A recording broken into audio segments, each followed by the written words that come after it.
आयत नंबर 94 है सूरह आराफ की, और उसमें अल्लाह ताला कहते हैं कि वमा अरसलना फी करियतिन मिन नबिय्यिन इल्ला अखज़ना अहलहा बिल बासाए वद्दर्राए लअल्लहुम यज़र्रऊन। हम जिस बस्ती में भी किसी नबी को रसूल बनाकर भेजते हैं तो उनके लोगों को माली और जिस्मानी मुसीबतों में मुब्तला करते हैं, ताकि वो अल्लाह की तालीम की तरफ रुजू करें और आजिज़ी इख्तियार करें। फिर कुछ दिन के बाद हम उनके दुख को सुख में बदल देते हैं, ताकि वो खूब फले फूलें और कहने लगें कि अच्छे और बुरे दिन तो हमारे बाप दादा पर भी आते थे।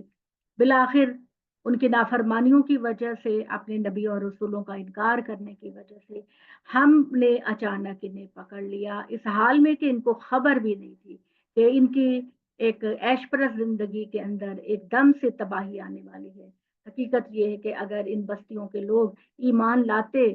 तकवा इख्तियार करते, तो हम उन पर जमीन व आसमान की बरकतें नाजिल कर देते। मगर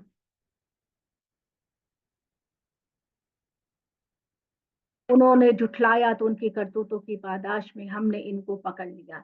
ये आयत, इसके अंदर अल्लाह ताला अपना कानून बयान करते हैं कि जब हम किसी कौम की तरफ अपने नबी और रसूल भेजते हैं और वो कौम अपने नबी को नहीं मानती, उसका इनकार करती है, तो पहले हम उनको थोड़ा वार्न करते हैं, छोटी छोटी तकलीफ में उनको आगाह करते हैं कि तुम संभल जाओ, तुम सही रास्ते पर नहीं जा रहे।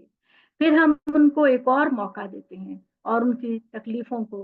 अच्छाइयों में बदल देते हैं, खुशहाली में बदल देते हैं, उनको राहत की जिंदगी देते हैं और वो अपने हाल में मस्त होते हैं, अल्लाह के साथ अपने अपनी दोस्ती को नहीं निभाते। तो अचानक फिर हमारी तरफ से एक ऐसी डांट उनको आती है जिसमें वो बिल्कुल बर्बाद होके रह जाते हैं, अपने घरों के अंदर उनके फर्शों के साथ चिपके हुए उनके वजूद होते हैं। इस हाल में हम उनको अजाब देते हैं कि उनको पता भी नहीं चलता। अगर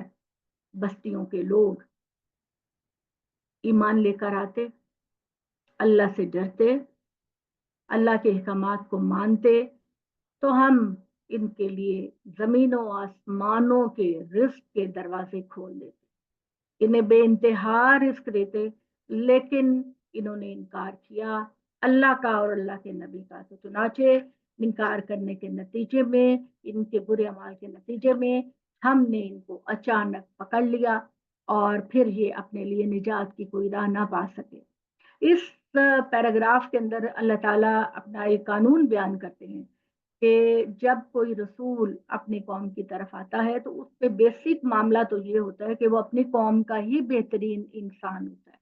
सबसे बेस्ट इंसान होता है, जिसको लोग बहुत बेहतरीन इंसान कहते हैं और उसको सादिक और अमीन कहते हैं। मगर जब वो कहता है कि अल्लाह की तरफ आओ, मैं तुम्हें निजात की राह बताऊं, तो वो उसकी मुखालफत करना शुरू कर देते हैं और कहते हैं कि हम तो उसी चीज को अपनाएंगे जिसको हमारे बाप दादा ने अपनाया।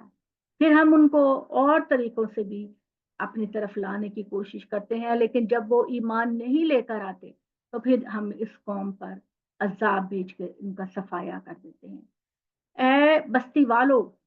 ए दुनिया के बस्ती वालों, अगर तुम ईमान लेकर आओगे, अल्लाह से डरोगे, तो यकीन रखो बासियत कौम, अगर तुम बेहतरीन इंसान बनोगे, अल्लाह ताला जमीन और आसमान के रिस्क को तुम्हारे लिए खोल देगा। सिर्फ आसमान से रिस्क नहीं उतरेगा, अल्लाह जमीन में भी तुम्हारे लिए बहुत सारे मसाइल पैदा कर देगा। मगर जो नाफरमान लोग होते हैं वो खुदा की तरफ से हर तरह की निशानी देखने के बाद भी ईमान नहीं लाते, तो ऐसी कौमों को इतमाम हुज्जत के बाद फिर हम उनको बर्बाद कर देते हैं और उनका नामो निशान भी दुनिया में नहीं। अकूलो कौली हाजा वस्तगफिरुल्लाह ली लकुम लिसाइरिल मुस्लिमीन।